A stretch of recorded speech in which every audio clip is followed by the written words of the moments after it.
All right, Matt, you sent me a PDF, a few PDFs, but we've never spoken before. So let's Mhm. start with you. So who are you and how did we get here? Yeah. Well, I've actually been around you for a while. So I'm Canadian, and Jordan Peterson came on the scene in like 2016 or whatever, right? It was that Bill C-16. It was this whole. It was getting national headlines and international headlines, really. But so I've been. You can see I'm in my office. So I've been working a job like this way back then. There's a lot of time where I could just listen to YouTube or whatever. So I was like really into that scene. And A job like this. What do you mean by that? What is your job? yeah, fair enough. It's just like office clerical kind of work. So Oh, okay. I'm a landman. This is what my job title is. But I do a lot of just kind of paperwork and data entry kind of things as part of my job. So loads of time for me to put headphones on and just listen to podcasts or that sort of thing. And so I was really into that, sort of 2014 to 2018. That was kind of like the peak of when I was doing that. And Yep. it'd be like 7 or 8 hours a day at like two times speed, just like consuming like massive amounts of, of Peterson's Yep. lectures and whatnot. Yep. Yep. Um, but I was fascinated by it. And in a similar way that you are, I think of like, how is this guy selling out theaters that are talking about the Bible? So I was trying to get other Christians to talk to me about it and to look into it, and nobody at the time was really that interested. And then Were you raised in a Christian household? yeah, I'll get to that. Okay. All But right. yeah, for sure. Um, but uh, but yeah, I came across this pastor comments on Jordan Peterson's thing. It was like one of your first Peterson related videos, and I think it got served up to me on like December whatever 2017, like right when you posted it. And I just kind of got pulled into this little corner. So I've been listening to you like almost every day, two times speed. I usually just listen on my phone, so it's like it's funny to like actually see your face and hear you in real time, not at a two times speed. Yep. Yep. It's Yep. great to be here. So yeah, thanks for making time. I genuinely really appreciate being here. And so yeah, I did get raised in a very godly, faithful Christian family, and yeah, pretty much like I would say I had like an ideal Christian upbringing.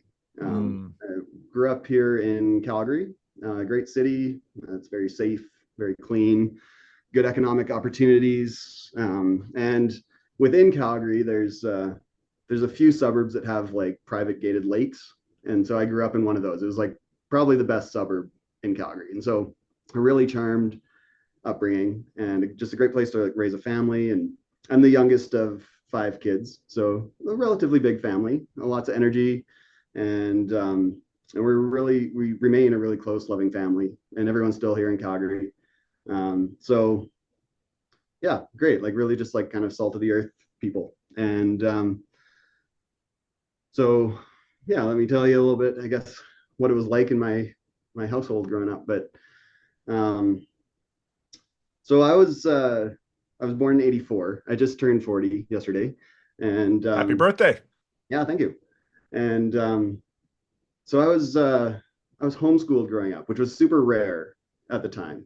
In Canada, I think we're even a little bit further behind the curve in the homeschooling department. But in the '90s, there weren't a whole lot of us doing it. So I my believe parents were that. kind of pioneering that, and the only other people that were doing it for kind of religious reasons, I guess. Yep. That wasn't really the motive for my parents. They started homeschooling us because my brother has an allergy to tree nuts, so like walnuts and Oh, pecans and stuff. And there weren't any rules at the time for people bringing that in their lunches and stuff.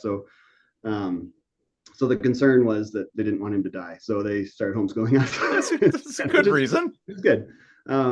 So, anyways, they brought the three of like youngest of us to do that. My older siblings were in high school at the time, so they just carried on with that. But so it was basically my brother and I and one of my older sisters was homeschooled, and I did that from K till grade seven, and it was great. I mean, especially growing up in that suburb, like I was telling you, it was just it was charmed. I would go out and ride my bike around and go to the lake, do whatever I wanted to do, and so that was great. In junior high, I went to a private Christian school, just for 2 years, for grades 8 and 9, and then I went to public high school after that, and on to the University of Calgary, where I studied ancient and medieval history. Oh, So that was good. Growing up, we were at First Alliance Church, so Christian Missionary Alliance.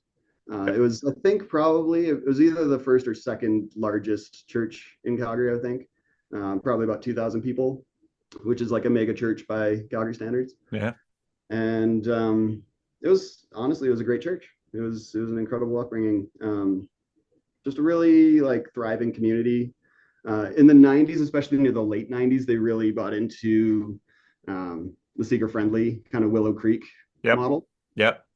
But I have like nothing but good memories of First Alliance. It was just really good times, and the youth group there was like a lot of fun, Yeah. and tons of friends there, and we would go to high school together, and then Friday afternoons we'd go to the church and we'd like play floor hockey or just hang out until youth group would start, and yeah, I don't know, it was special, it was great, and I kind of miss it.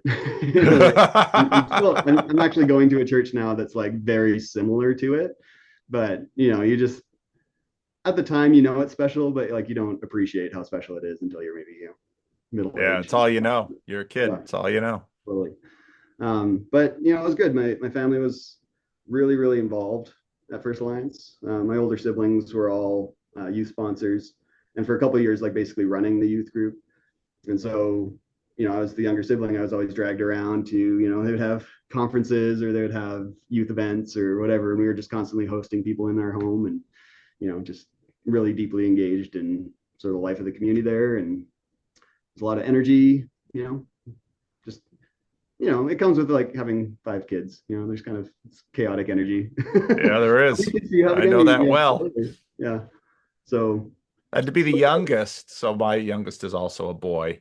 And yeah, I look at what growing up was compared from what it was like for the oldest and what it was like for the youngest. And in some ways, the youngest just has it charmed. And if everything is going well, the youngest yeah, just has a charmed existence because the parents are nowhere near as strict on number 5 as they were on that number is very true. 1. Yeah. They're not as anxious. They've been through it a few times. You've got older sibs, and if the sibs are cool, it's great. It's great. Yeah.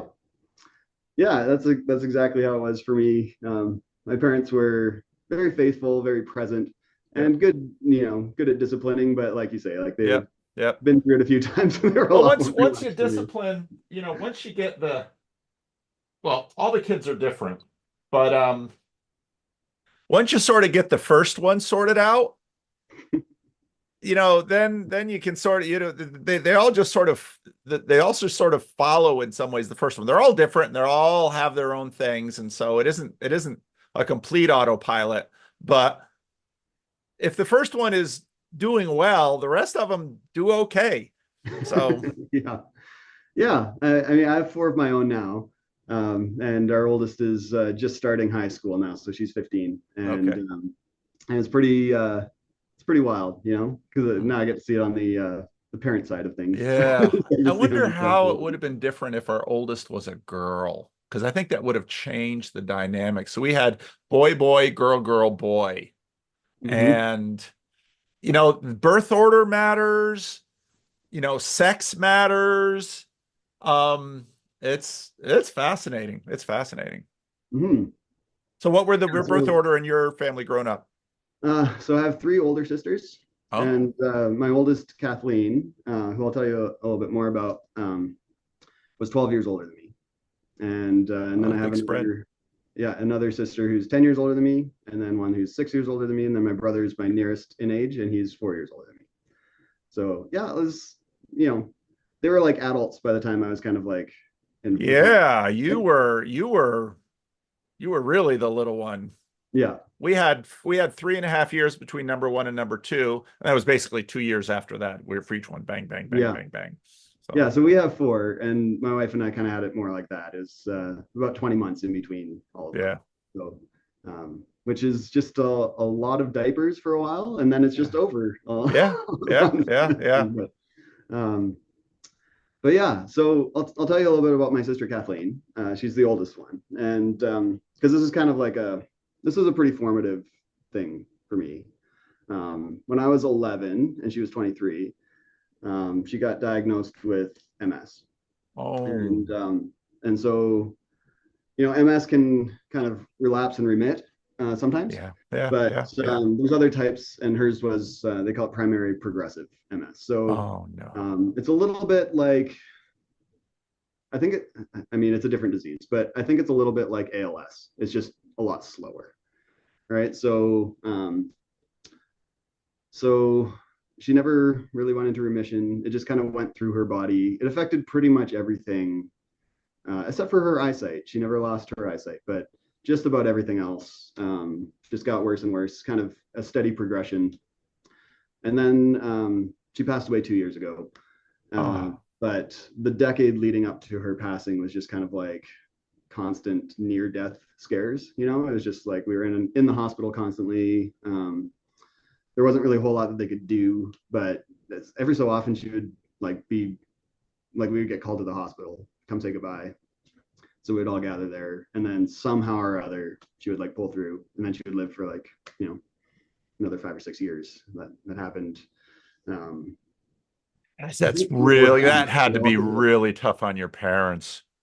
Yeah, yeah, it took a toll for sure. And Oh, so it's like 2 years since she passed. Definitely, you can see that my parents are recovering still, yeah. but Yeah. um, it's tough for them. I mean, because of the demands that her health kind of required, they ended up moving in right next door to her. So my mom was there constantly, just she was sort of the primary caregiver, and they did have some hired help and stuff that was able to carry some of the burden, but she had to coordinate a lot of that as well. So it was just a ton on her, and and then when she passed, she's just living right next door to where all this happened. So it's just kind of this it's really hard.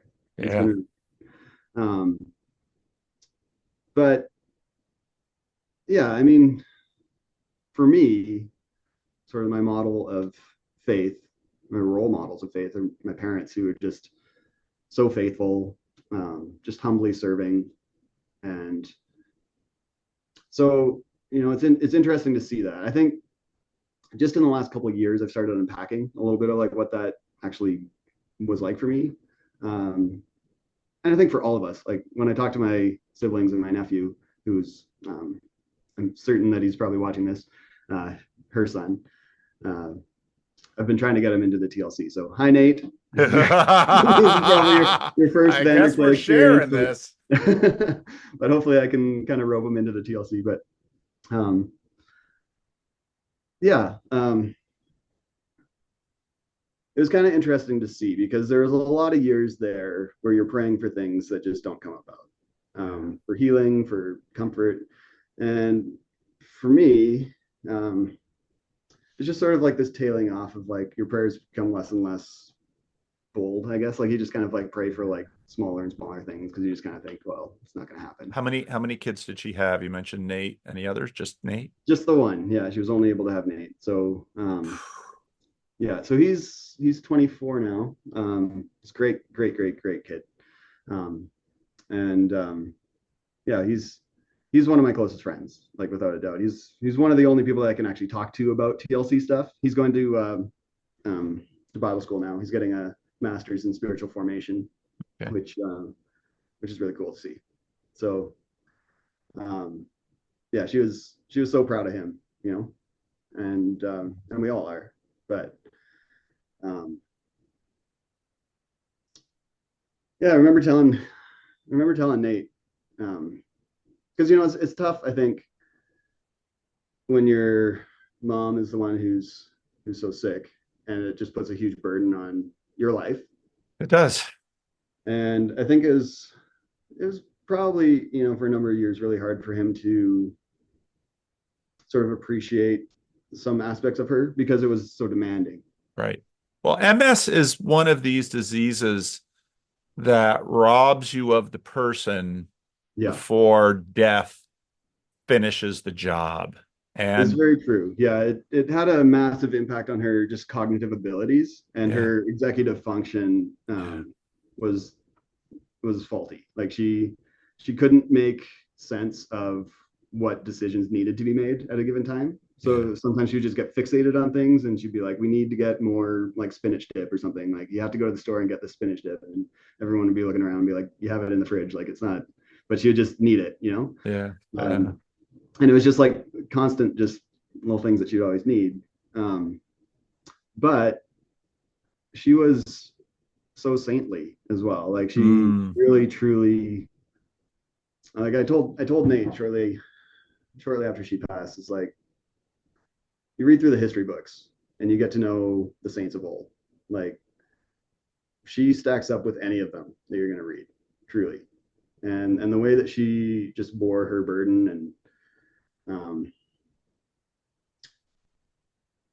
it was it was really like the model of like how to suffer well, because she was, even though she wasn't, maybe cognitively able as she could have been, she really was so pure hearted. Like she really loved other people. She was so considerate and thoughtful. And um, I mean, she told me this would have been 10 years maybe before she passed. And she and I went for lunch one day, and I was kind of telling her like I was praying for her healing and things like that. Um, and she was just like, I would love to be healed because this disease is just so hard, you know. But then she said, but there's also a part of me that's just really grateful because going through these things has made me a lot more like Christ. And she's like, and knowing myself, especially when I was younger, if this hadn't happened, she's like, I would have ended up becoming really selfish, really arrogant, I don't know. She had this self awareness of like what was happening. Like she could still see God's hand at work, yeah, She never lost that. yeah. Um, but I think like for me, it was kind of, I don't know, you get the sense that like faith is just kind of about faithfulness. It's just kind of about like bearing your burden and being responsible.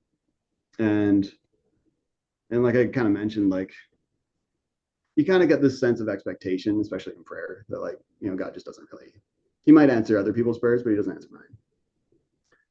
And it wasn't until probably just a couple of years ago that I started unpacking that, because I just kind of like internalized it.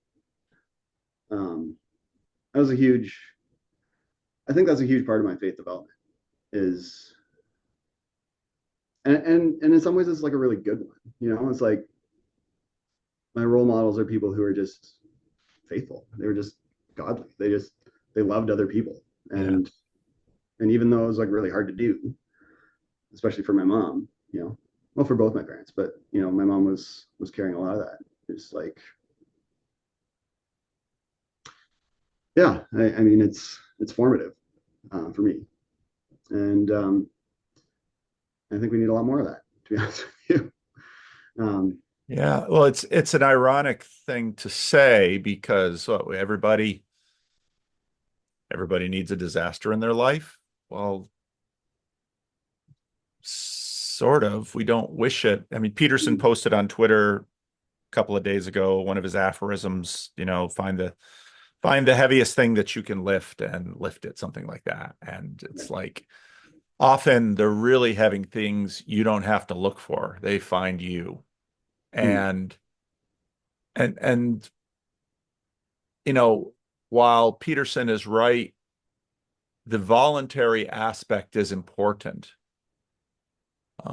Probably one of the most important things I've ever heard Peterson say. It wasn't in his class lectures or anything. It was when he was talking about his akathisia and that period of his life of a lot of pain.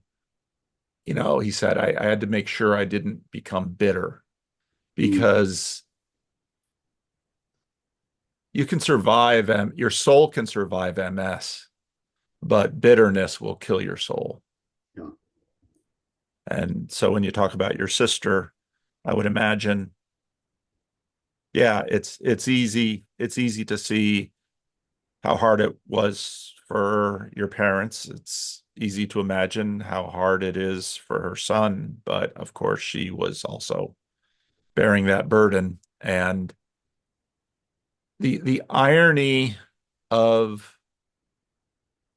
suffering calamity when you're a committed Christian is sometimes you bear a double burden because you're the idol that you have within you that, well, if I'm a Christian, these things aren't supposed to happen to me. I didn't do anything to deserve this. I've lived a moral life. I've praying to the right God. And so yeah. And I've often noted that the people whose faith I admired, they have always had something in their life that they couldn't overcome. Hmm. And it was how they interacted with what they couldn't overcome would be part of what would develop that faith that I would see and recognize and appreciate. Hmm. Yeah, But it's a hell of a thing because you know, I wouldn't wish your sister's story on anyone. no, yeah, nor would I. Um, it was interesting seeing her go through it because I think she had when I like that story I was telling, I was about 10 years before she passed. She'd made peace with it at that point. But a few years before that, around about the time so Nate had been born, she was in a wheelchair for probably the last 12 or 13 years of her life. So right around that transition point where she lost the ability to walk, she went through a season of kind of, it would be grief is really what she was going through, but there was a Yeah, lot of expressed bitterness and things yeah, like that. Like yeah, she was coming to an awareness that like her hopes and dreams in life weren't going to happen, right? yeah, yeah, yeah, And I remember I can't remember the exact time frame around this, but I do recall, um, she had some friends, and they came from sort of more of like a signs and wonders kind of charismatic tradition, yeah, and they came to her because they wanted to like pray for her healing and stuff, and they kind of had this theology of like it's Jesus is his body was broken so ours could be healed, and so it's always yeah, God's desire to heal, yeah, and so they kind of laid that forward and was like, you just got to pray and accept, and I think she carried that actually for quite a while, because you get that laid on you, and then you think, well, I'm not getting healed, so then it's like it's my fault because my faith or whatever. She had to wrestle through quite a bit of that, and I think we all kind of did, in a way, watching it and just kind of being like, because it just there's tons of just unresolved questions that linger in your heart, and that's why I'm saying it's like, it's probably not until maybe the last 2 3 years that I even became aware of the fact that I had these questions. How do I relate to God in the aftermath of her passing and those sorts of things? And yeah, so tell you a little bit about my personal faith journey as well. So growing up in a Christian family, I was like 5 years old probably when I prayed the sinner's prayer. And I think I was 13. I was in, oh, I can't remember if I was in grade 8 or 9, but I got baptized early teens. And so for those couple of years when I was at the private Christian school, I was a little bit, I don't know. I grew increasingly jaded towards sort of Christian culture. Number of reasons for that that you can probably guess. It's just sort of, I looked around at my peers and I looked at the school and was like, this doesn't seem very attractive or whatever. So graduated from that, and at that particular school, the grade 9 graduating class would go on a mission trip afterwards. So we went to the YWAM base. First, we went to Los Angeles, and then from there, after like a couple of days of training, or we went to Tijuana, and we like built a house. And so this is like late '90s, and it was kind of like that peak short-term mission trip season. yep, And yep, like I got yep, swept. But I was 14, and I was feeling, questioning my faith a little bit, questioning what it means to be a Christian. But went to went to this base in LA. And I remember the first night getting there, I was just kind of like, you know what? Like I'm just gonna lean into this. So I went and met with sort of the YWAM leaders. I can still remember it like it was yesterday, this room that we went to, and I just said, like, just pray for me because I want to encounter God. And so they prayed for me, and then spent a couple days in LA, and then we went to Tijuana. And this is me coming from the nicest suburb in Calgary. Everything's nice. Everyone's been nice to me. I've never really seen anything other than just like prosperity and nice people. And we went to this YWAM base in Tijuana, and it was like right on the border. It was like right on the beach and right on the border. And so you could see San Diego, like just right there. You could reach out and touch it almost. But at the time, and I don't know, it's probably still there, but there's this fence, like a kind of a barbed wire fence, and it was separating the cities. And then there's kind of like a no man's land in between. And on the Tijuana side, there's this I don't know, a billboard kind of, and I don't remember exactly what it said, but it was something. I don't even know if it was in English. So I might have just like kind of guessed at what the Spanish meant, but there's just like a list of names on this wall, and the gist of it was, don't try to cross this because it's not going to work out for you. So I just like I couldn't. It was almost like Buddha encounters suffering for the first time kind of thing. It's like I can't believe that there's injustice in this world, and then that's how I interpret it.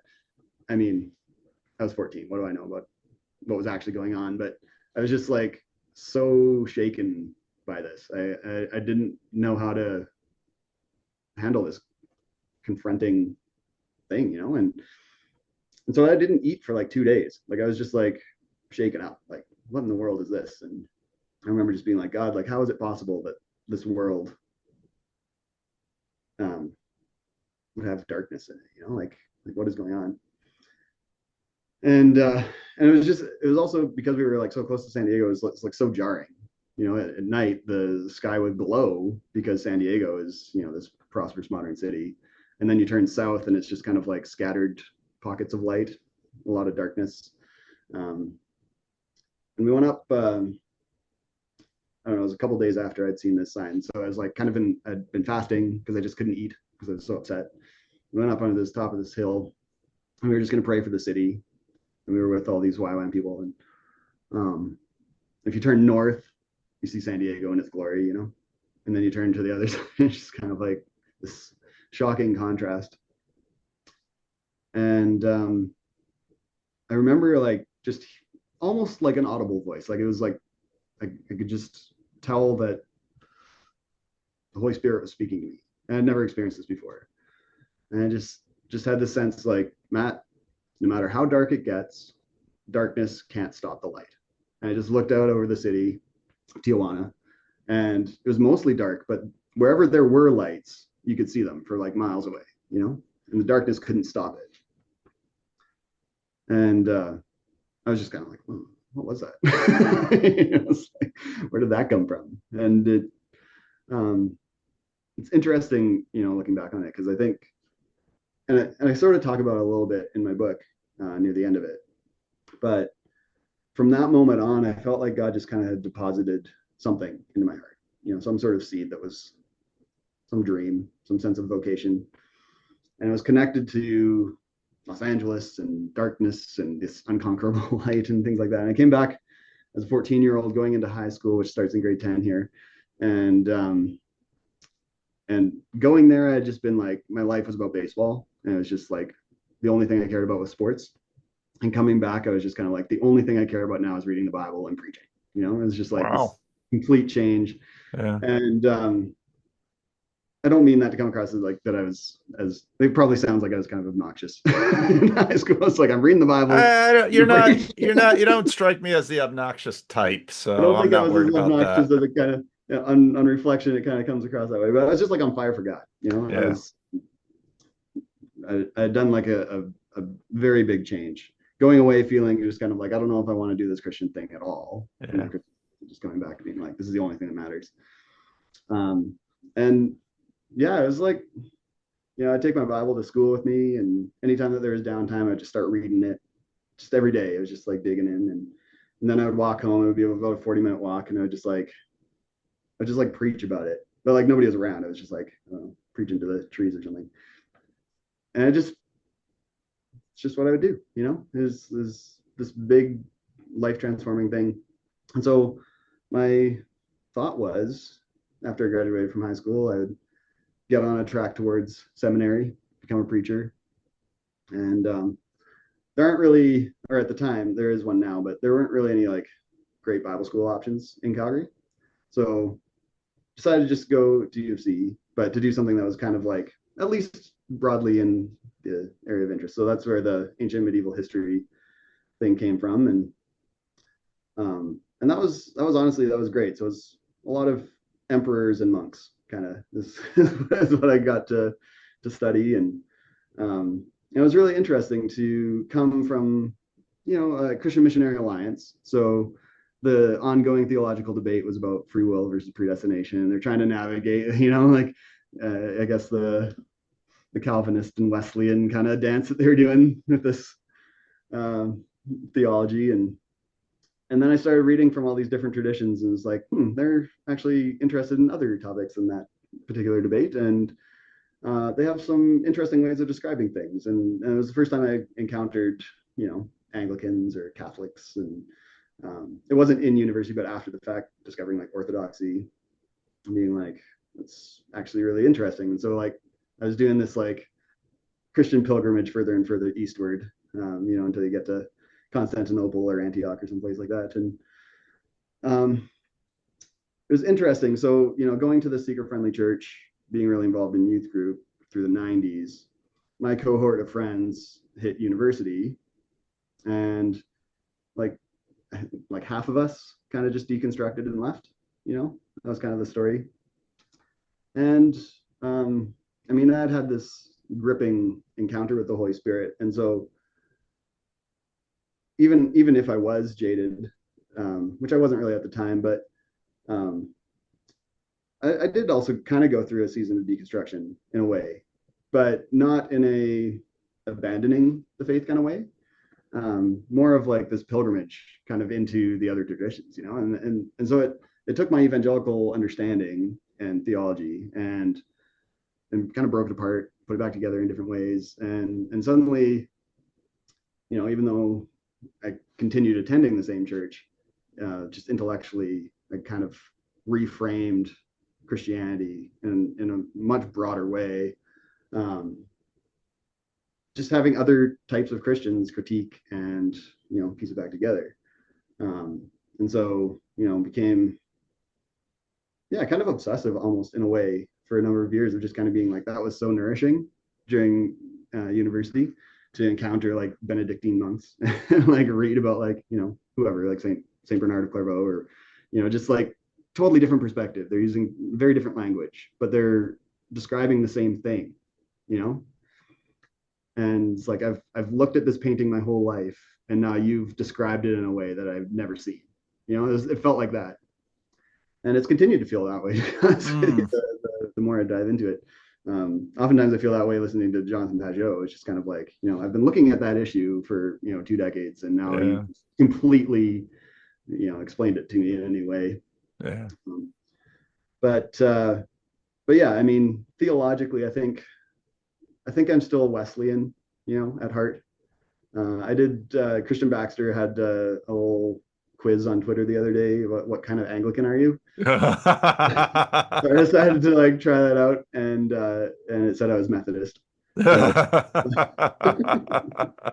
that's I think I still land there. I still have a very evangelical um, heart. I think at the end of Yeah, the day. yeah. Um, but one of the things that I think that pilgrimage and especially as it got into that season of life where I was like working here in this office and I was listening to all sorts of different ideas and different thinkers, um, is it kind of left me in this weird loneliness. Hmm. I hear people in the TLC kind of talking about it a little bit. It's like, we're talking about all these things in the TLC, but I can't talk to my wife about it or whatever because they're just Yeah. And I was kind of like that for a little while. Just nobody in my Christian circles of friends um, had really gotten involved with other traditions of Christianity. They oftentimes when you bring it up, they felt kind of threatened by it, and they would look at you weird, like they didn't know how to respond. Um, and even within sort of the evangelical world, like so you have like Dallas Willard, and you sort of have the spiritual formation literature, and that Yep. really appealed to me. Yep. I found that really, um, yeah, just like a really helpful frame of spiritual practice. And um, so I'm reading all these books, I'm engaging with all these ideas, but in like kind of a lonely way, because not because I didn't want to talk about it, or not because I wasn't talking about it, but just because there wasn't really a community around me that Yep. had the vocabulary. Yep. And um, so for quite a long time, I mean, after we got married, I can just give you a little bit of a sense of why I felt that way. But after we got married, we went away to Australia and New Zealand for a couple months and came back. And I had just graduated from my first degree, and I was thinking, I'll go to seminary next. So the plan was to go to Regent College, actually in Vancouver. Yep. My brother had just finished up there. He got an MDiv, and I was thinking I'll probably do an MDiv as well, but get a master's degree of some sort. And but Vancouver's like crazy expensive, Yeah. and in order to make that work, my wife would have to, basically pay the bills while I went to school. Yeah. And Yeah. um, so this was in like 2007, and I was 22 at the time. She was only 18, so we were really young getting married, and we ended up having our daughter in 2009. So we didn't waste a whole lot of time. No, no. We were like, this isn't financially responsible or even feasible to live in Vancouver. Right. Her looking after the kid at home. No, no, no. So pivoted a little bit in terms of just paying the bills, Yeah. and stayed in Calgary. And so now there's a school here called Ambrose University, which is actually Christian Missionary Alliance school. And so I was thinking maybe I'll go there. But after our first daughter was born, 2009, we had a son in 2010, and we were well on our way to having four. And even though we were staying in Calgary, which is a little bit more affordable, it was just kind of like this isn't going to be for this season of life at any rate. So I didn't really know what to do with myself. For a number of years, I was kind of like, I was going to be a preacher. I'm going to do this, and then all of a sudden, it's like, I guess I'm going to be a dad now. so I painted houses for a little while, just trying to like earn some money. Yeah. And around 2000, it was before my first son was born. So in 2010, I ended up getting into oil and gas. My dad had been a lineman for a long time, so he gave me like a Excel spreadsheet of like, here's a bunch of people to call, and so I just called them all. And one of them was like, hey, yeah, come in, interview, and next thing you know, it's 15 years later, I've been a lineman all this time. So yeah, just pivoted into this kind of working kind of life, and raising kids, and so yeah, we left First Alliance, and we ended up joining this church plant that was starting in Calgary, and it was connected to the Association of Related Churches. It's like a church planting organization, and they had just expanded into Canada, so this was like sort of their pilot program. And so we got connected there, and like it grows really quickly. Like it's a good program from taking it from like zero to launch or whatever, but just a lot of like hustle. Like they need volunteers for everything. Yep. They just kind of swallow up like however much you're willing to volunteer. Church, I always told church planters, I said, your church plants are crying babies. They're Yeah, just, they're just hungry, and they're just like, and church totally. planters got to really be careful, because they not only burn out, they burn people out, because there's so much need, and there's only so many resources, and it's just run, run, run. Yeah. Yeah. And they were massively successful, by church planting standards. So like within like the first year or two, they were like well over like 400 people probably. Yeah. I don't Yeah. remember the exact numbers, but they went from like a core group of like 20 to like well Yeah. beyond. Yeah. And Now they're like, I don't know, 1,500 people, like pretty yeah. big church. Yeah. But yeah, just very hustle driven, Yeah.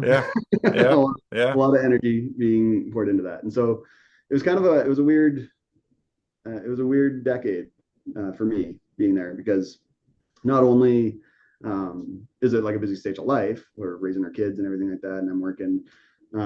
But it was also like super lonely because you're investing all this time into this community, but also kind of like feeling like, do I really even belong here? Like they kind of is the furthest thing from sort of like a Dallas Willard kind of Yeah. ruthless elimination of hurry. It was Yeah. John Homer's book, but it Yep. was Willard's thought. And and so I kind of had this weird sense of like, I want to be in ministry.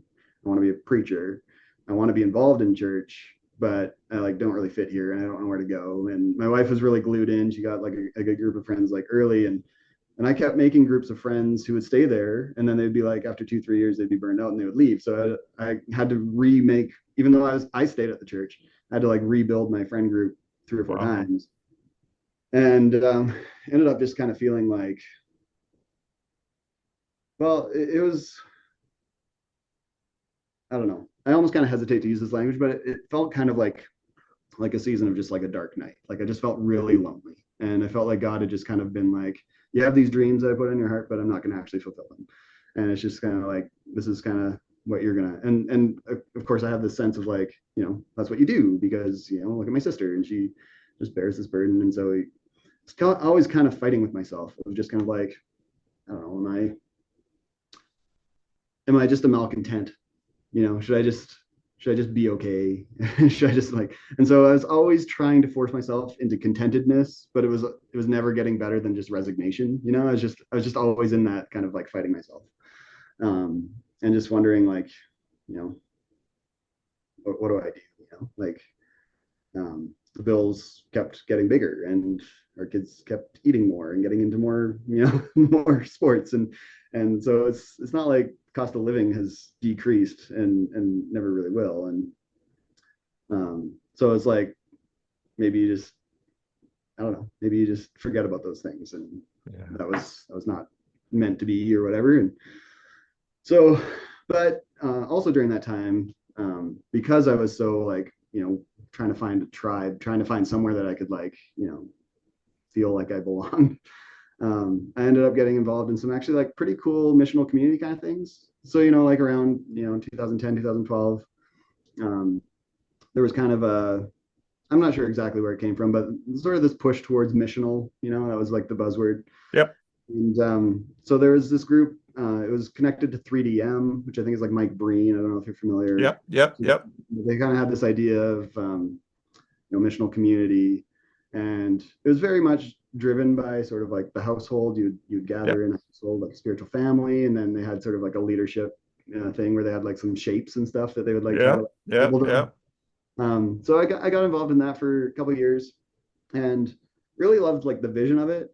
I did feel in hindsight that they kind of put the cart before the horse because they tried to train us in like the life shapes or whatever they called them first before we like did the the Yep. community. Yep. So it's Yep. kind of like, I don't really know like how this works, but like once you get into the missional community thing, it's like, yeah, this is actually like amazing. Like this is a great place to build that connection that I'm not I felt like I just couldn't find in the hustle and program driven stage focus kind of church that we were in.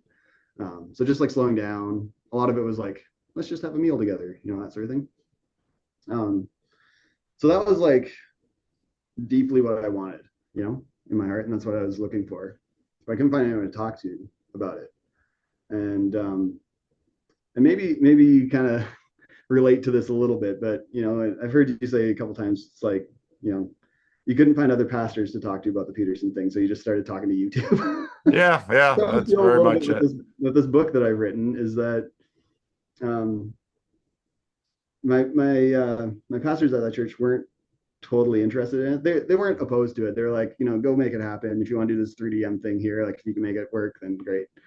Um, but but yeah, I started just sort of ruminating on what that experience meant, and thinking about like my parents have been part of this small group for like 25 years, and it's amazing to see how like rooted that is for them. They meet like every other week, but they're like an extended family now, right? So it's Yeah. like all Yeah. the kids' weddings, any Yep. funeral, any life event. It's like they Yep. have this community of about 25 people, Yep. uh, and they're like brothers and sisters, really. Yeah. And so I wanted to find people who wanted to do that with me and who wanted to talk about it. And so I kind of had this idea of like basically just like starting a blog and being like Christians should have dinner with other people more. That was the premise of it. And so that kind of led me down a path of trying to figure out, I guess, all these different things of sense of wanting to preach and wanting to do ministry and all that sort of stuff. Trying to figure that out in this season of just kind of feeling like really lonely and wondering where God was to be found in this and where the community that I was looking for was to be found. So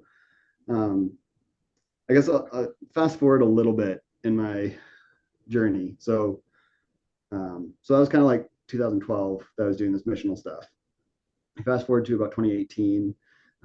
We've been involved in church, and our kids are a little older now.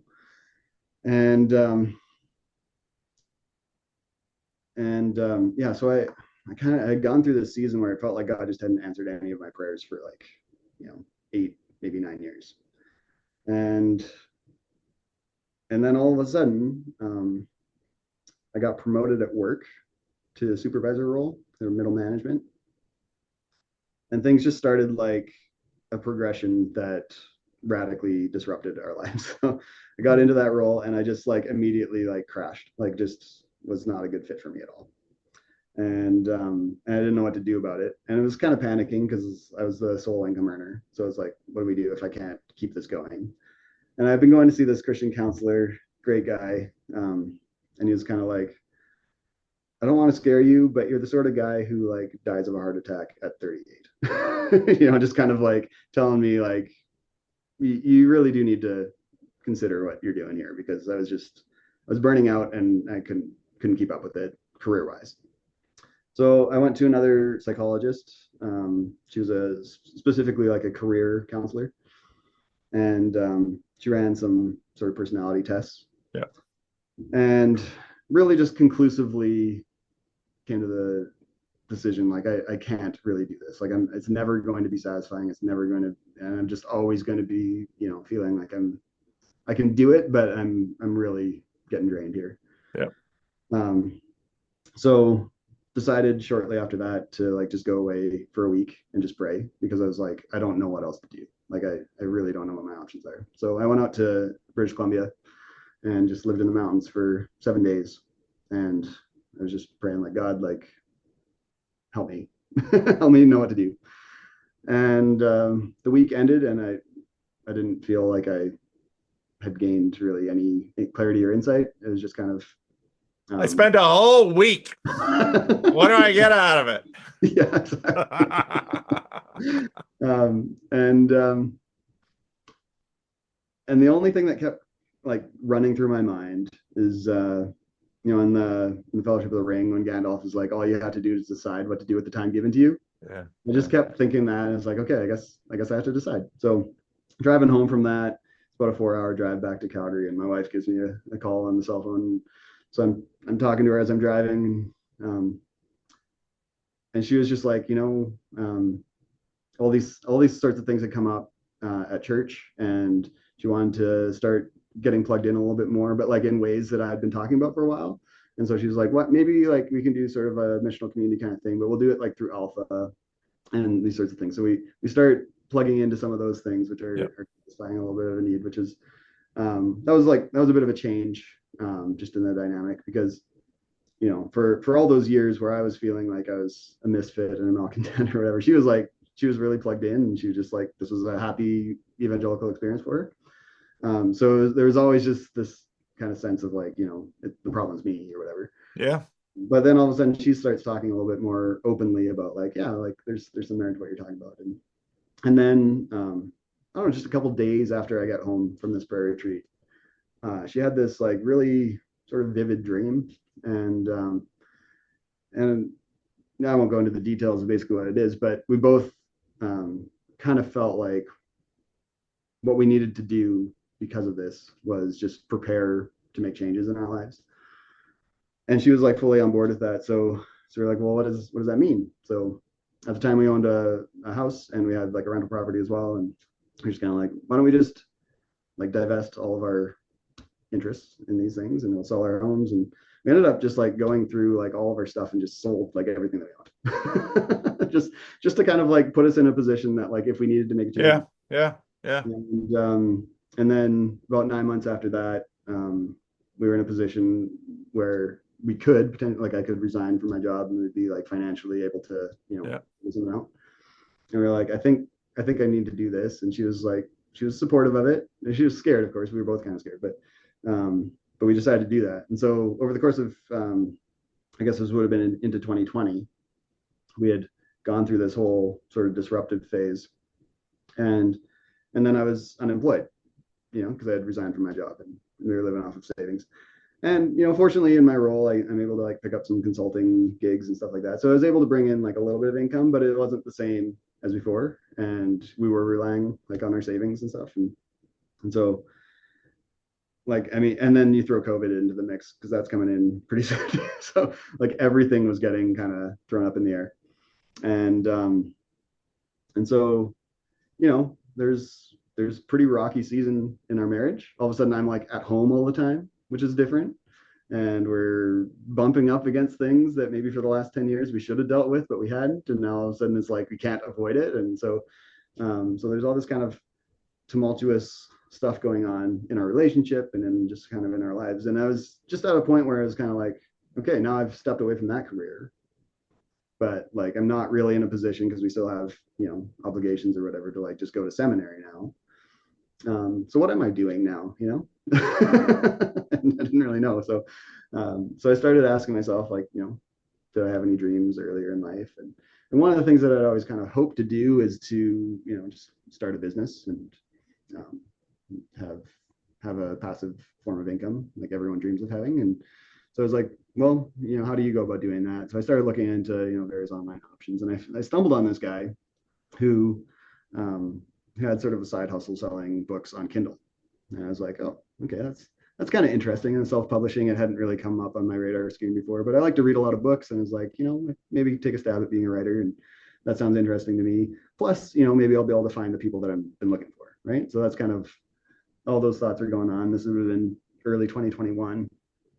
So I'm like thinking about those things, and I was like, what do I want to write about? And yeah, I guess it would have been like May 2021. My wife's grandma passed away. Before she did, she put together this collection of recipes. It was like all the family favorites. And she put it in a cookbook, and she titled it "Come for Dinner" because that's what she used to always say. She would phone us up and be like, "Hey, why don't you guys come for dinner?" And and so she gave us this cookbook, and the title just like jumped out at me as Hmm. like, what a great call to action! What a great, And I just kept thinking about like how beautiful that way of life is. So you put these things together, I'm like, oh, maybe I could just write short Kindle books or just start a blog and just start tapping into this, Christian market of people that, we can encourage one another to table fellowship, to do this 3DM kind of stuff. And and then, who knows what will come of that. Maybe I'll make a couple $100 per book and I'll just publish 25 of them and we can pay the bills. that's all I was thinking about. So I started kind of exploring that, and I wrote a first draft of what would ultimately become this book, and it was about 25,000 words. I think it took me about 6 or 7 weeks to just type that all out, and I was like, okay, cool. Like I wrote a book, and I'm going to put this on Amazon, and I sent it over to this lady to like edit it for me, and she like took an honest stab at it, but she got back to me, and her feedback was kind of like this is garbage. Like this is not a very good book. He's like, so I tried my best, but like if you want to maybe rework it, I have a couple frameworks that you can maybe look at. And I was kind of like, oh, okay, well that's kind of deflating, but good feedback, I guess. And what I decided to do at that point, because I've kind of been like thinking through some of these ideas, and I was like excited about the idea, and I was like, it's not that hard to write these books. It only took me 6 weeks or whatever. So naively, I was like, let's take a better stab at this. And I hired a writing coach who's published several books, and she's wonderful. It was just supposed to be for a 1 year thing, and here we are 3 years later. She hasn't quit on me.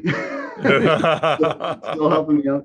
And I went through the process of like trying to start getting this book out of my mind and out of my heart and onto Yep. the page. And it was a lot harder than I realized. I swear, like I probably threw away 40 versions of the book before I like even got to a place where it was like workable, you know? And so I would send her a copy and she would like get back to me with just these like she's hilarious because she just offers these like to the point critiques, like and not mean spirited, but just like just sort of this withering, like good effort, but no. and so just bouncing feedback off of her until it almost got to a point where I was like, well, what's the point of even trying? I sent her like one last thing. This is probably 9 or 10 months into the process, trying to get this book started. And she finally wrote back. She's like, "Oh, this is pretty good," something like that, which is like high praise coming from her. and and so so from that point on, I was kind of like, okay, I'm going to see this through. I'm going to make sure that I get this book done. And it's taken a bunch of different iterations. Like the first one, I realized looking back on it was almost more just like stream of consciousness. I just kind of like vomited a bunch of words onto the page, and that's why it was garbage. And then it slowly started to crystallize into a form. And so initially, I was kind of thinking, I'm going to write a book about hospitality and the virtue of hospitality, and I'm going to frame it around. I was thinking the Beatitudes. I was going to try and like tie those things together. And so I worked out like a whole, 8 or 9 chapters, what that was going to look like. And then I realized that it wasn't really the structure I was looking for. It wasn't conveying. People weren't really understanding what I was seeing the connection as. And then I don't know where the idea even came from, but I was like, this doesn't make sense to do it on the Beatitudes. Why don't I just do it about the times that Jesus had dinner with people? Like that's a lot closer to the mark. It's a nice idea. It's a good idea. Yeah. And so then I started looking at that, and there's like, Yeah. Yeah. dozens of stories. There's a lot of stories of Jesus eating and a lot of stories about who Jesus is eating with and how those really interactions go. Yeah. Really. It's a good So idea. so I started piecing that together and coming up with like what are the chapters going to be about and which story is most relevant to this book and all those sorts of questions. Um, but but then as I was doing that, I began realizing that it isn't just about hospitality that I'm talking about. This is actually really a book about like discipleship, and this is about spiritual formation. And the word that kept coming to me was this is actually about communion, and this is about like um, making communion more than just like a sacramental ritual that you do on Sunday mornings and then you forget about for the rest of the week, but actually making communion something that you do, something that you are, that you belong to, and that points towards the Eucharist as sort of the highest form of worship. Kind of how I started thinking about it. So that's kind of what the book ends up being. Is I lay out a vision of sort of like what is the church that Jesus desires or that he envisioned, and I look at the Last Supper when he's like, do this. And then I consider what the Bible talks about as communion. There's kind of like 5 things that I draw out there. And so, it's something that you do. It is actually an active way of life. Like there's the Lord's Supper, right? Like it was literally a Passover feast. And then the early church started like doing what Jesus had done, and they had the agape feast. And you see that throughout Acts that they would gather in each other's homes. Yep. And throughout the New Testament, there's references to breaking bread, right? And Right. this idea that companionship is actually like part of this, Yep. Yep. um, eating together is actually like a huge part of the early Christian way of life. And so it's something that you do, but it's deeper than that too. It's also like it's where your identity comes from. This concept of koinonia, right? The Yep. common unity, a shared life, and you're doing that around the Lord's table, right? I started to kind of envision the church as being just a gathering of Jesus' friends eating together at his table, and it's yeah, and of course, like pointing towards unity with the church, right? Like that was one of the things I always found a little bit hard with sort of the house church or the emergent or whatever, like the sort of idea of a missional community. Um, I don't like the idea of it like breaking off from your local parish or your local church. being separate from because you're now doing it at home in like a newer, better way or whatever. But I like the idea of communion being pointing towards the Eucharist, doing that as a larger body, doing that in unity with like the whole church. And so started layering that in together. And then the idea of the book is basically that people should recreate something like what the agape feast was. Now it's going to look very different in the modern world than it did in Rome, but the premise is largely the same, that we can gather around a table and we can gather with all sorts of different people that you wouldn't normally think would be there. You know, like the agape feast, it was Jews and Greeks and men and women and all these things that just broke all the customs of traditional Roman society. All of a sudden Christians are just doing something wildly different. Well, that's going to look a little bit different in the modern age, but the same principle can apply. And so the book becomes a call to action towards that. And then I look at the 10 stories that I settled on, and I look at what is something that is actually preventing us from experiencing communion with each other and actually like living in this way that leads towards koinonia and that leads towards a better way of life. And so each chapter is kind of, here's one thing that is preventing us from that. And so it's a variety of things. It's anxiety, it's greed, it's shame, it's unbelief, a variety of different things. And then I look at the story itself and I kind of like see what the characters do and how Jesus responds. And then what I'm trying to convey is Jesus's practice of hospitality actually equips us to live in community and to overcome that particular obstacle or that adversary that's preventing us from living in communion. And so there's 10 of those stories. And right now I'm trying to piece together, do I write the second book? Because there's still a dozen more stories that I kind of want to do. But for now, I'm happy to have finally finished one. It took me 3 years. So that's and let me guess. It hasn't made you a millionaire. it's not even on the market yet, and I don't anticipate that it will. Well, let me ask you this. So you've got these ideas.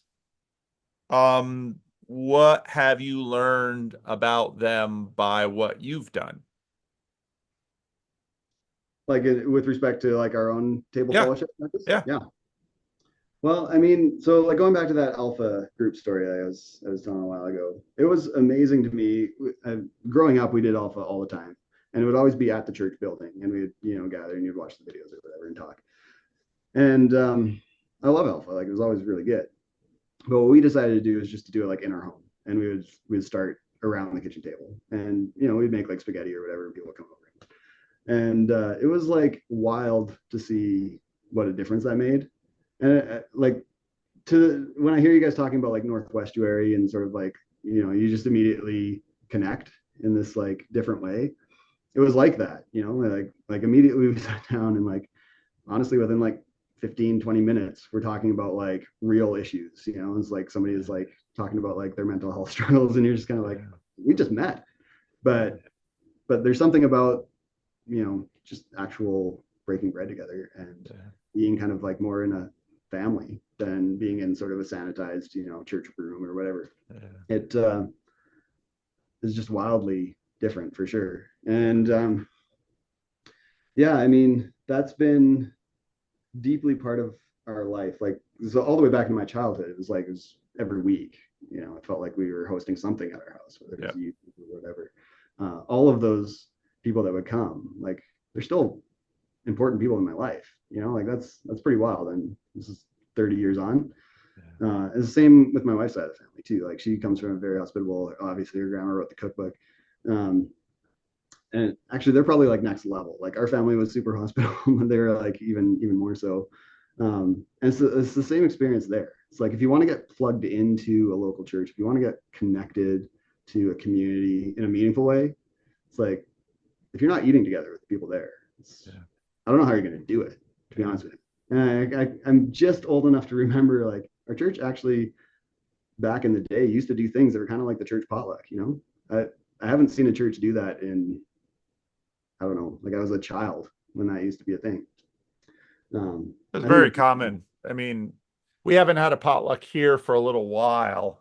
Yeah. Partly just because of the age and some of our Yeah. people that always used to pull it off can't pull it off. But I have a friend, if you go back in the back catalog and look for Rod Hugan, Mm. Rod was a he was a church planter down in Tucson, and his church plant was just going nowhere. And so he was wanted to give the support back that the denomination had given him, and the denominational guy said, "Oh, the paperwork for taking that money back is going to be a real pain in the neck. Why don't you just do something reasonably good for the next few months, and we'll call it even." And he was Christian Reformed. He met up with a Baptist, so there you got to figure that out because you got the whole difference over baptism thing.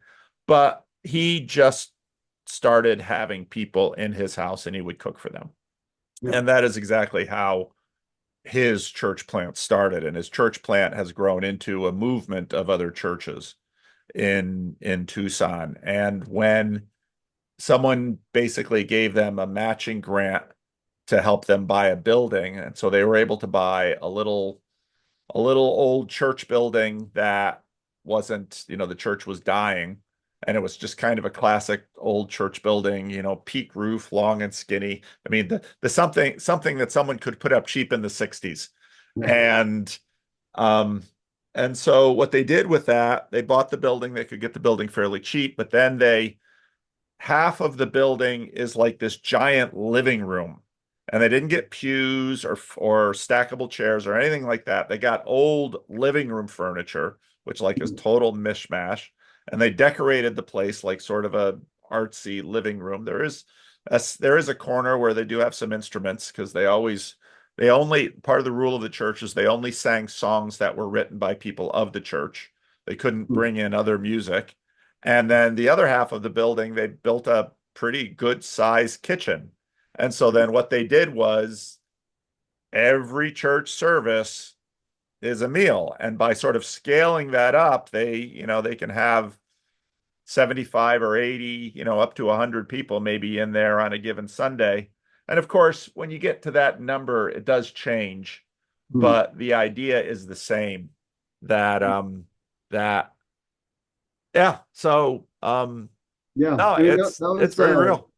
yeah, during, I think it was 2021. It was like COVID had Canada shut down like everything. So, Canada and shut down more than a lot of places.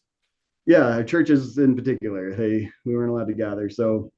Um, so every church here kind of pivoted to online, and they kind of had different approaches, but we were still at that church plant, the real hustle culture one. And so they went to this online thing, and they were just like eager to get back into physical gatherings, but it was just illegal for a while. So what ended up happening there, and it was really amazing to see. And I wish I had written this book ahead of time because I think it would have been really helpful for what ended up happening. But basically, like a friend of mine, he was just a single guy and about my age, and he was just like lonely. He's like, I don't want to just be locked in my house and not be allowed to go to church. So, so you're allowed to like have family gatherings or whatever. So he's like, well, families can get together. I can get together with friends or whatever. So he decided to on Sunday mornings just have people over and he'd make breakfast. They'd watch church together online, and it was just like 5 or 6 guys. So gather around, you have your bacon and eggs or whatever, and you listen to the sermon, talk about it after, pray for each other. It was a really simple idea, and everyone was like starving for it. Like it was like unbelievable how much Yeah. desire there was for that. And I think that's honestly like I think that's where we're at as a culture. Like there's Yeah. just people are just desperately lonely and looking for authentic community in Yeah. some capacity. And so he started that with like 6 people, but then about 8 months, it was like 70 people. And Yeah. it was like we don't have a house big enough to, to Right. continue doing this, right? Um, and so that was kind of around the time that I originally like stepped down from my job, and a part of me was like, I love what is happening here, and I could see this being like sort of another church almost like this could turn into like a church plant or a movement of within our church of sort of like household gatherings. At the time, I wasn't calling them agape feast, but that's what I call them now. Um, so I saw like this crazy potential, but like the depth of the connection was unlike anything that had ever happened in the 8 or 9 years that the church had existed up to that point. Like all of a sudden, you really are like in a brotherhood. Like um, you're doing life together in like a totally different way than you had been for the number of years that you're just in small groups and going to church on Sundays. So I see that sort of stuff, and I just think, man, like if you could just help people a little bit with sorting out how to do this over the long run. That's one of the problems that I had. Like even with the 3DM group, is like you do it and it's amazing, and then it's difficult. All of a sudden, you got to cross this threshold, or about 8 or 9 months into it, or a year into it. All of a sudden, it's kind of like, how do you actually keep doing this and doing it well and doing it over the long term? And I know it can be done because I've seen my parents do it. Like their small group is really really great. But part of the reason that I think I'm hoping that this book is helpful is that our group ended up crashing into this the moment that the sort of anxieties started showing up, and we didn't know how to like navigate that. We didn't know, So I can't remember when you said it, but not too long ago you were talking about like people don't have like this relational capital, like they don't actually know how to do the relational skills. And so you just throw a bunch of lonely people into a room in a small group and you think, oh, now they're not going to be lonely, but they end up just being more lonely. And we kind of crashed into some of that because you actually have to have like a vision of spiritual formation connected to this. And you have to have, you have to have some sort of mechanism for people to learn from each other, like how to actually do this. That's what, like, I love hearing what people are saying with like sort of the estuary protocol, something like that. Like a tool like that, I think is actually super helpful. And that's kind of where, like, I hope this book kind of helps with that to some extent. Um, One of the things that I'm now turning my mind to trying to work out is I just went through it was an 18-month program with an organization called Soul Formation, and it's run out of Portland, just outside of Portland. And guy who started is named Morris Dirks. He was a Christian Missionary Alliance pastor for a long time. And so, anyways, he built Soul Formation to kind of teach contemplative spirituality to pastors who are going into like seasons of burnout, and that's kind of where he had found himself. So Soul Formation kind of existed for that, and I ended up getting connected to it through my uncle who had gone through the program. He's like, you should check this out. It's like kind of up your alley in terms of like spiritual formation stuff. So ended up going through it, and it was great. Like I really benefited a lot. It's where I'm starting to unpack some of those things that are maybe like deeply buried that I did not really realize. But one of the things I want to do next, now that I have this vision kind of like the Agape Feast, is create a course similar that takes about a year and a half to go through, that does what we did. So basically, it was like we go on retreats just outside of Portland at Mount Angel Abbey in Oregon, and we would stay there for 3 or 4 days, and there'd be a little bit of teaching and learning, but there's a lot of table time and there's a lot of just solitude and silence. And I think if you could take something like that and you could package it up in a way that doesn't necessarily have to be staffed, like if you could do it almost like Alpha does, where you just kind of present it so that local churches can put this together. But the biggest thing that I think is the need there is like, if you go through this spiritual formation program, you go through this contemplative training, if you also could connect that to a local Agape Feast, sort of like an estuary group, and you did that for 18 months as you're going through this retreat based thing, by the end of that program, you'd be actually like locked into a spiritual family. You would have all have gone through this thing together. Yeah. You have a common language, you have a common expectation, and you would also have like a lot of spiritual formation along the way to get you to that point where you can actually live in communion with each other, not just for 9 months before you like destroy each other. I mean, it's not going to work in every instance, I'm sure, but but that's kind of what I have on my heart to do, is to create this. I've called it the Abide course, and just to share what soul formation was, but contextualized into the Agape Feast. And so that'll be my project for next year. I'm hoping to have something ready by like June. Of course, it's like I have no money, I have no support for this, so it's gonna be stuff like this, where it's just kind of like what you're doing on YouTube, but it's effective. Like people I love, and I'm always edified listening to your podcast, and it's so low budget. That's what I love about it. Is you know, Yeah, I got a day job though. so do I. That's what I'm doing. Yeah, so do I. But that's kind of what I have on my heart to do for the next year. So this Hmm. book will be, it's just getting proofread right now. So I'm hoping that that'll be done by the end of October, and then it'll take a couple days to basically get it onto Amazon, and then I got to figure out all the rest, like Ingram Spark and all the other self-publishing stuff that you have to figure out. But that's the goal. So why didn't you wait to do this conversation until your book was on Amazon, my friend? I mean, come on. There's no, you got to have a little bit of savvy grift in you if you're going to make this thing work. I mean, you have this whole conversation. You talk about your sister, you unfold your life, you talk about this whole journey, you're selling your job. It's all, all the fits and starts and things not working for the book. And finally, you have the book and it's all together. And the end of the video is supposed to be, and here's where you can click on Amazon. And you don't have that. So I picked October 10th because my goal was actually to get it on the market yesterday. And there's just been a couple delays that have happened, and it's going to push it back for 4 weeks. So yeah, pretty polished, pretty Well, great. when is it going to be on Amazon? So the aim right now is probably about November 7th. Oh, Yeah. another So month.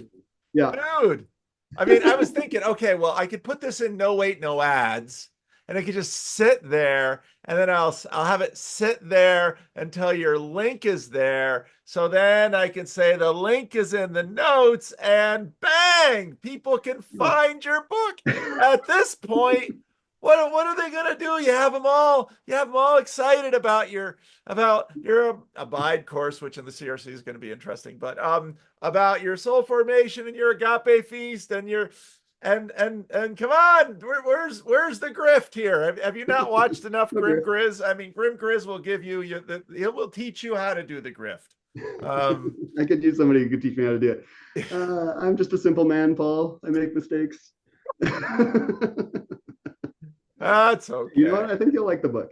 That's what I'm Well, hoping. when the book comes out, we'll put the I'll pin I'll put it I'll pin it to the video so that at least then if anybody watch because the sad story is that for 97% of my videos a month after I post them almost nobody watches them anymore.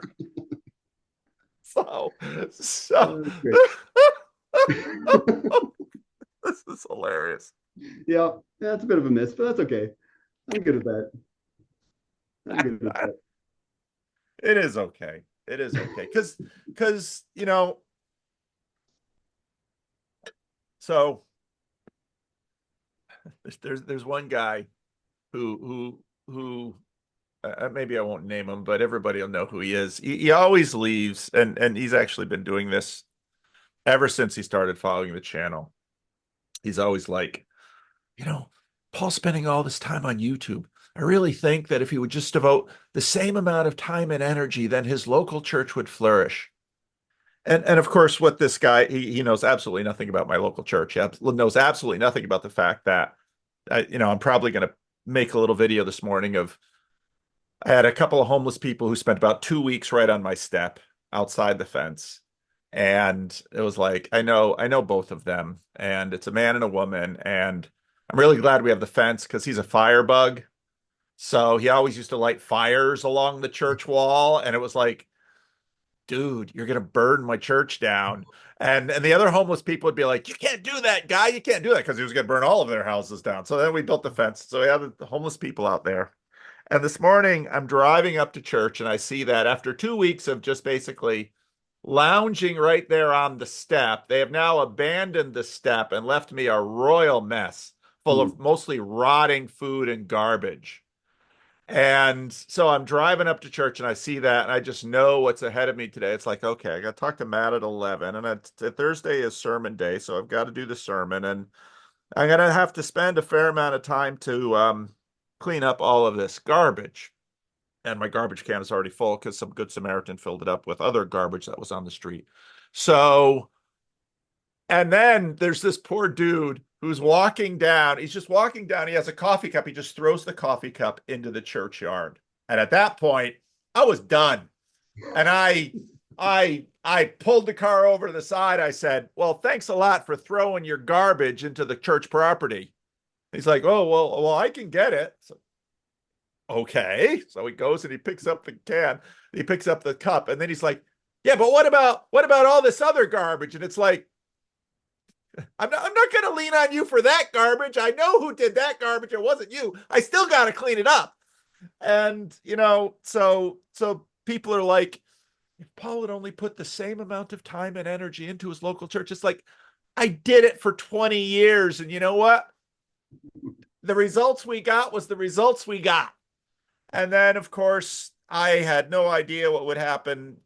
Like you said earlier, the Jordan Peterson thing comes along, and who am I going to talk to about this? And so, like most lonely people, I turn to the internet, and then people start talking back, and this whole thing starts. And then, of course, we did the Jordan Peterson meetups, and we got those going. But then Jordan Peterson goes away, and the meetups are getting stale anyway. So then it's like we need something new, and Vindakara, just the estuary, and then that goes, and that's been going. And I mean, the truth is, God, in many ways, keeps his own counsel. And God does with our lives what he chooses to do with them. And we do our best. We do our best with, oh, I'm going to pour myself into this church. I'm going to pour myself into church planting. I'm going to pour myself into church revitalization. I'm going to pour myself into cell groups. I'm going to pour myself. I mean, every program that's been around for the last 20 years, I took a look at, and some of them even implemented, of turning churches around and yada yada yada yada yada. Nothing. And if any reasonable church consultant who would have come to this church would have said exactly what the church was thinking about when I got here 20 years ago, which was, this neighborhood is a dead end. You're never going to grow a church here. You can't really compete with the black churches because they got the whole black church thing going.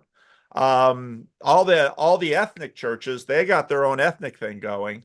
And so you're sort of left with deconstructing and new age and atheist whites and just misfits.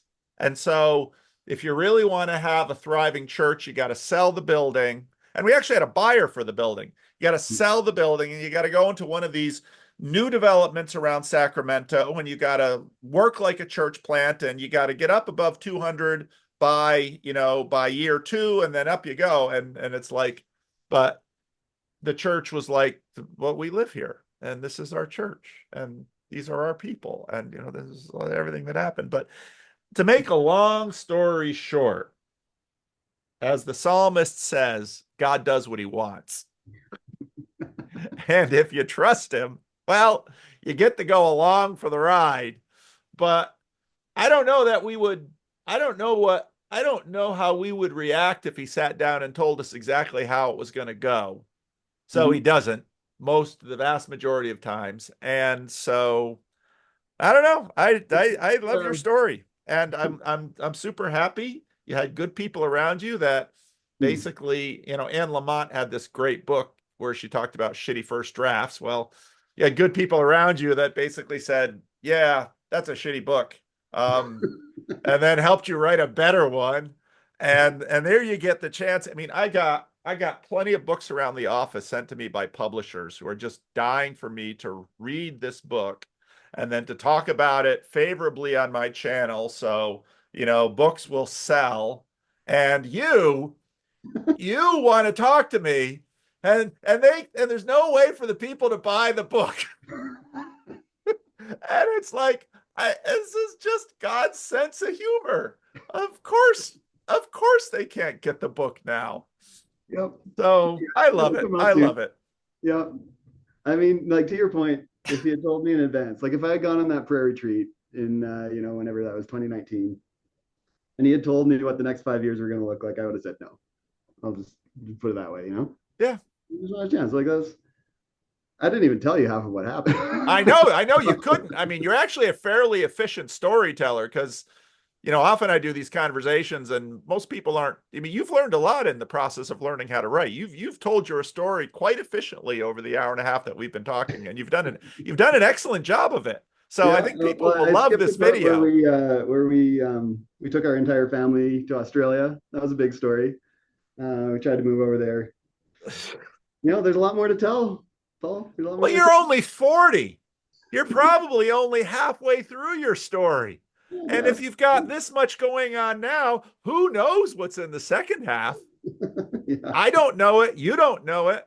All of this stuff happened to me when I was, how old was I when I started, when I started the Freddie and Paul show. I was, well, I guess I've been doing this for 7 years. I'm 61. So, you know, I was 54 and not quite 80 Moses in the wilderness, where God drops in a burning bush and says, "Hey, I got a plan for your life, Moses." And, I think at 80 years old, a bunch of people would have said, "Well, you sure took your sweet time about unfolding this plan. You couldn't have done it when I was young and had energy. No, you got to wait until I'm, a would be, I killed the Egyptian and the Hebrews are ready to turn me in. And so I watch a father-in-law's sheep in a dead end job for 40 years till I'm 80 years old. And then you show up."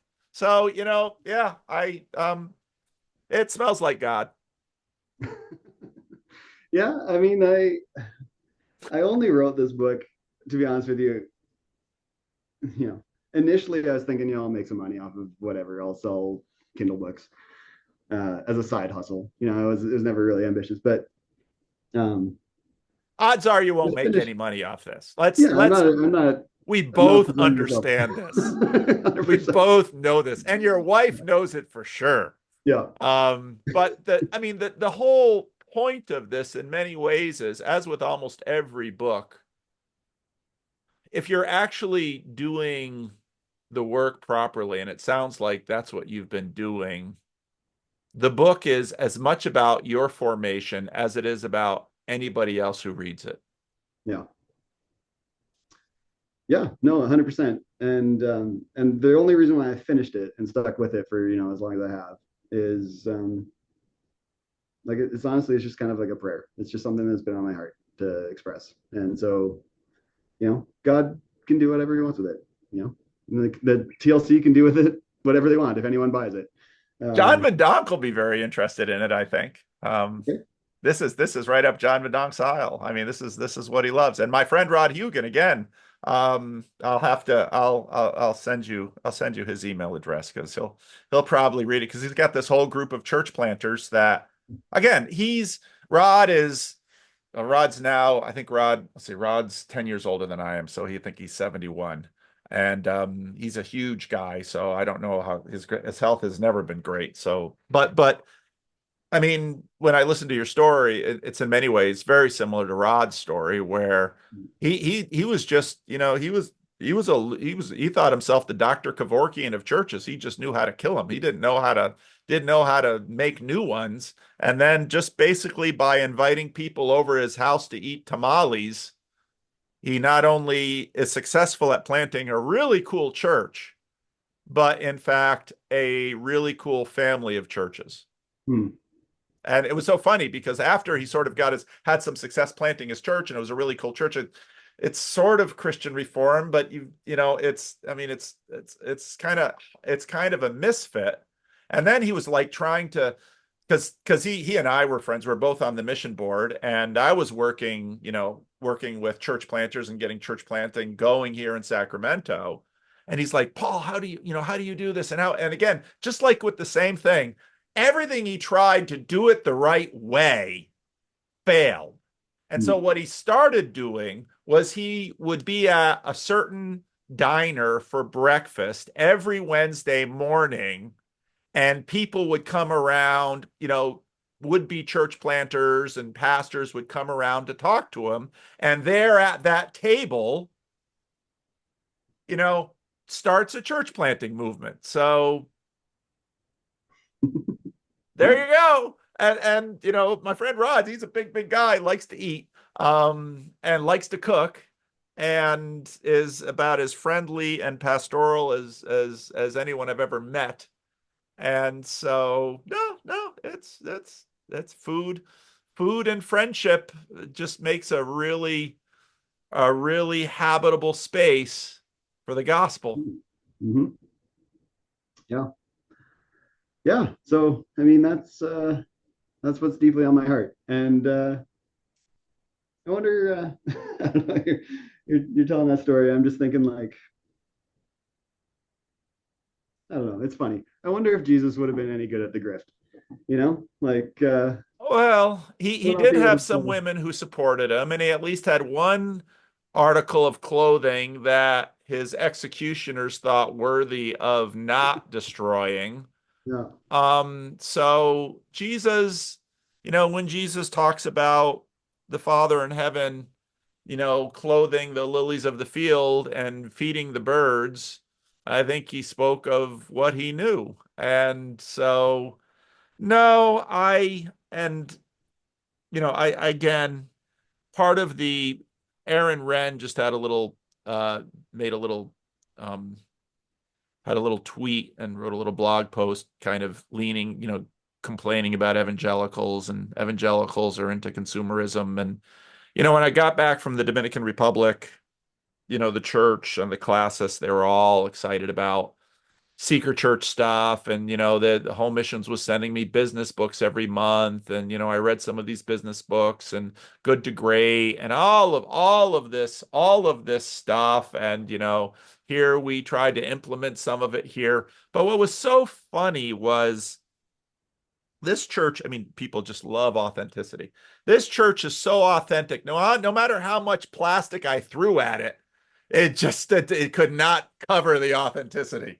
And the authenticity was exactly what kept, this place from being a success. Hmm. But so, I the smell of the gospel, to me always has a degree of it doesn't fit quite right in this world. But the truth is that the evangelical success schemes come and go with rapid reliability. Hmm. And the secret church movement thought that they had finally uncovered the secret sauce, and then they hit the Gen Xers, and it just was a complete failure. And so we're always just waiting for God to share with us what his plan is. Hmm. And the whole point of the Christian life is learning to trust him with it. So so I love your story. I love your story. Well, It's just, you're gonna love this even more. I oh, probably there's more? Oh no. um, I'm probably gonna have to get back to work because I'm running over. Yeah, I would imagine. But I did have a couple things I wanted to talk to you about, and Okay. I'm probably gonna have to not be able to now. But the one thing I wanted to talk to you about is I think and the IDW's diagnosis of woke is just fundamentally wrong, like woke culture. And so I wanted to run a theory past you about what I think they got wrong. So he immediately alienates 40% of the channel, but go on. I think they got it fundamentally wrong. And my critique is based on, I don't know if you know of Christopher Dawson. He was a historian back. I think he died in the 70s, but great scholar. One of my favorite academic historians to read.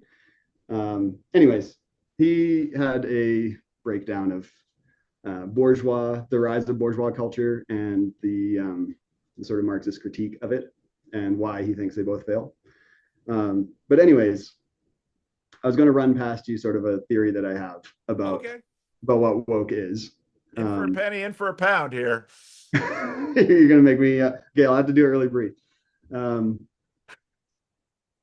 so Peterson and the IDW, they're all about like we have to stop woke because they see it as this collectivist encroachment on our political space that's going to lead to authoritarian, tyranny.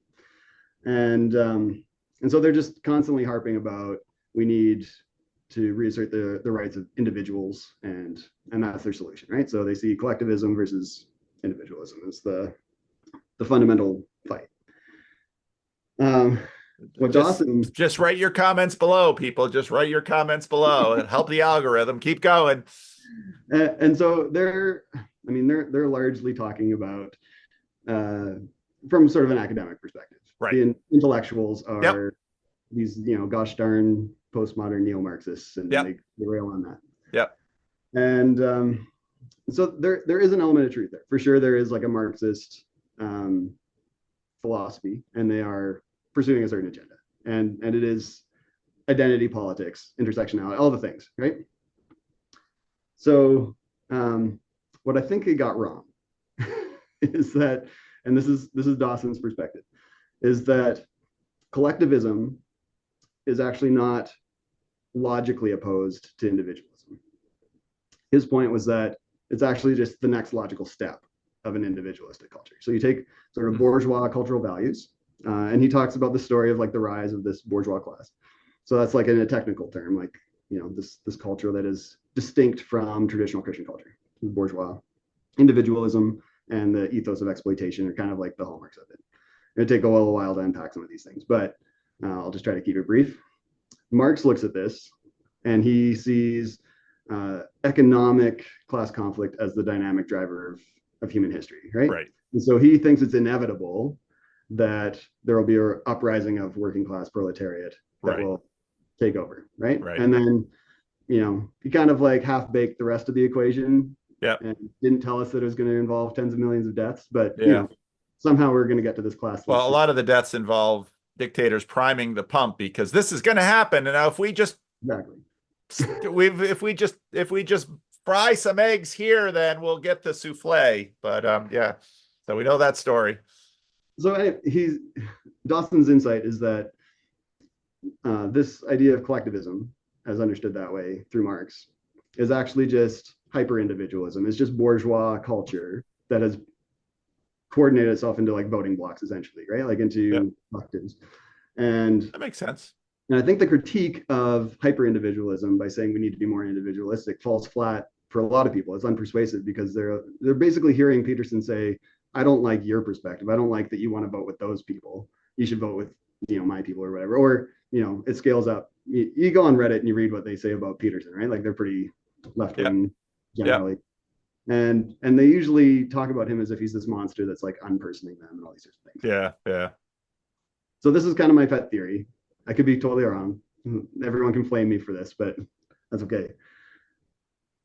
If you look at woke not as a academic or intellectual project that is kind of being driven by Marxists, but you look at it just as sort of like a general social appeal, And so instead of looking at the schools, you look at, say, like woke on Reddit, which is where you kind of find a lot of that. I think a lot of the appeal, let's see how this theory goes.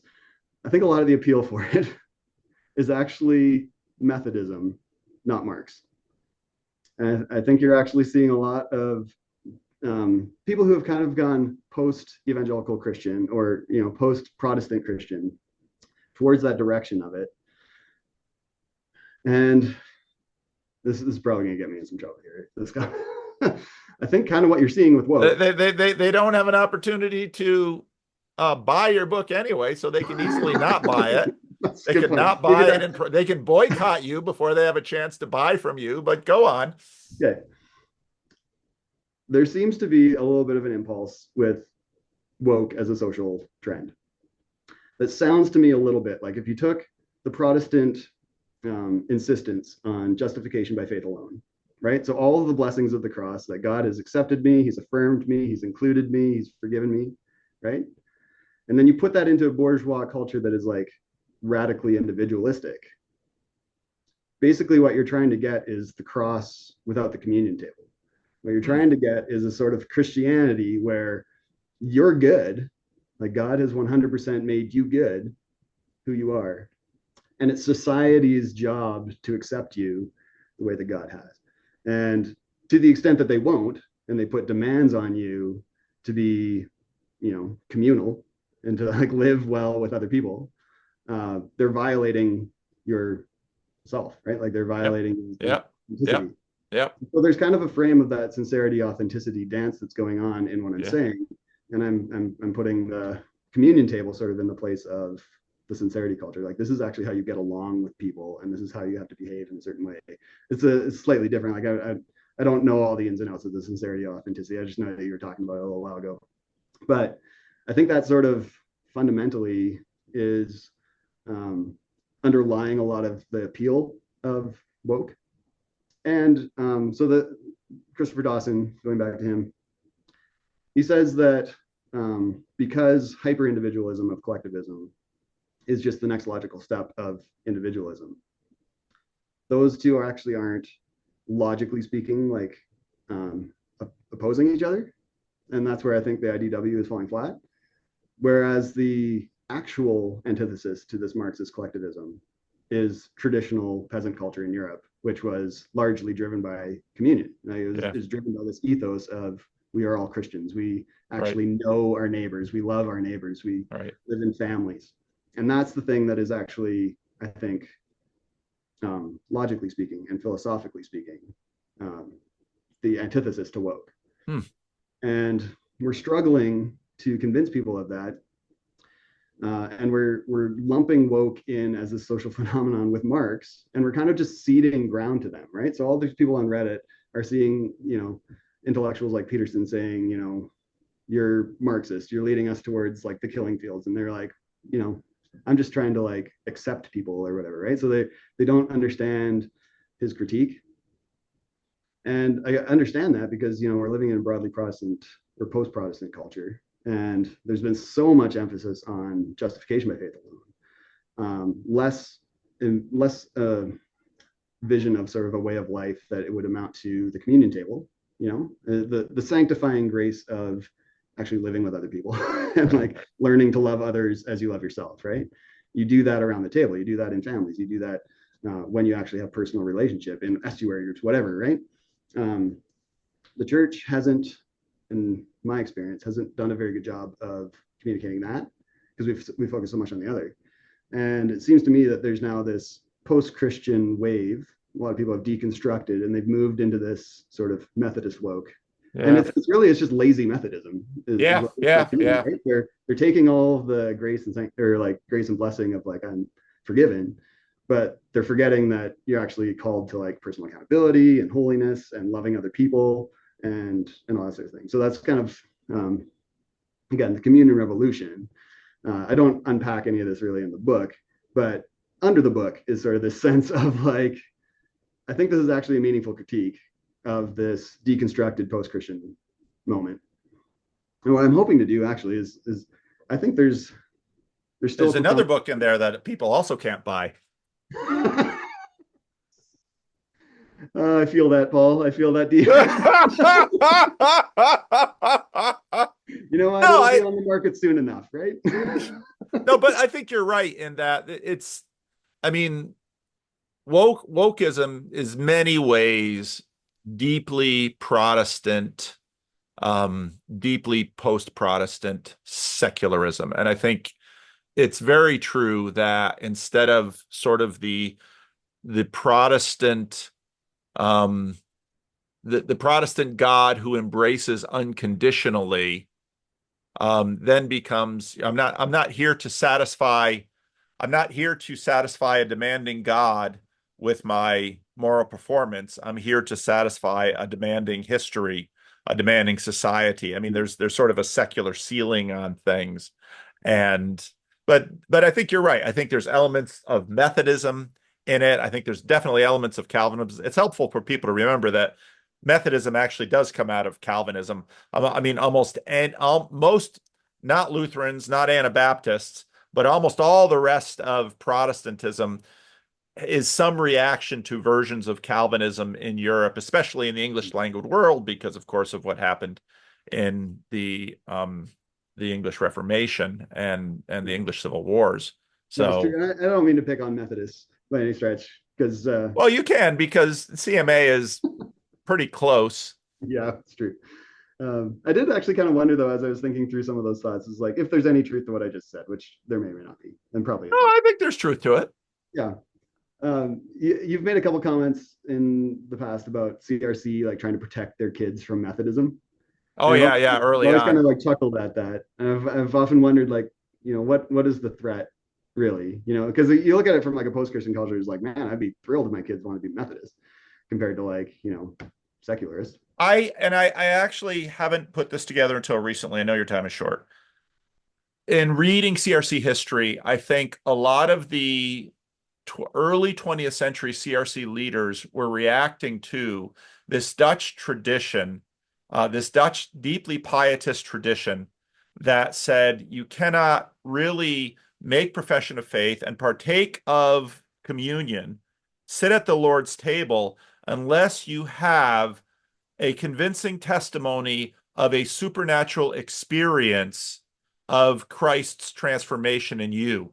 That's very close to Methodism in terms of here's the date where my heart was strangely warmed, except the Dutch upped it ante and said you need to have had some vision or some experience or something. And so what you had in the parents and grandparents, I had that in Vendelin's book. I mean, he watched his grandfather go his whole life never taking communion because he was afraid he might take it in a condemning way because he didn't necessarily have testimony to their heart being strangely warmed. And so what that meant was in the 20th century in the United States, there was very much an emphasis then on propositional embrace and embrace of theology, and then also some participatory and procedural embraces in their piety, which said, no, it doesn't matter if you haven't had this experience. And so, in that frame, Methodism as such, especially on the books, was basically, and you come to America, and America is deeply impacted. Methodism, was this enormous spiritual movement in the United States, as it was in England, as it was in many places in the world. And so it was very easy for immigrants to come and say, all these Americans here are Methodist. And we ain't going back to that because we saw our grandparents suffer because they never took the Lord's Supper at all. And they were godly, God fearing, devoted Christians, but they never thought they were Christians at all. And what a crime that was. So, it's so often the case that you get this ping ponging between the overreaction of different generations to things.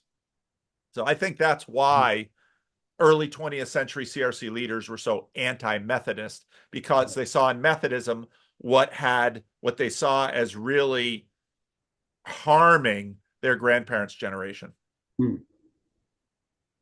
And as with many anti things, it often has very little to do with the group that you're hating. It has everything to do with the dynamics of your own group. Right. And very little to do with Methodists. Methodists were wonderful, lovely people. And Yeah. so then over the course of the 20th century, after the Second World War, it's like Methodists are bad. Why are Methodists bad? Look at them. They're not I've bad always people. wondered. You keep making the comment. I'm like, what is the What was wrong with those Methodists? Now, the Catholics, It's it really took a interesting little though to hear. while to get over the Catholic thing, but we're there already. So now CRC people are just mad at it's back to the whole modernist liberal fight. So now it's the Oh, progressives and the woke and everything. So yeah. Well, I should probably head. The last concluding thought that I had is just to finish off sort of Christopher Dawson's critique, looking at traditional European culture as sort of the actual antithetical to collectivism, Marxist collectivism, is that I actually think that the communion table is the better story that Jordan Peterson's looking for ARC.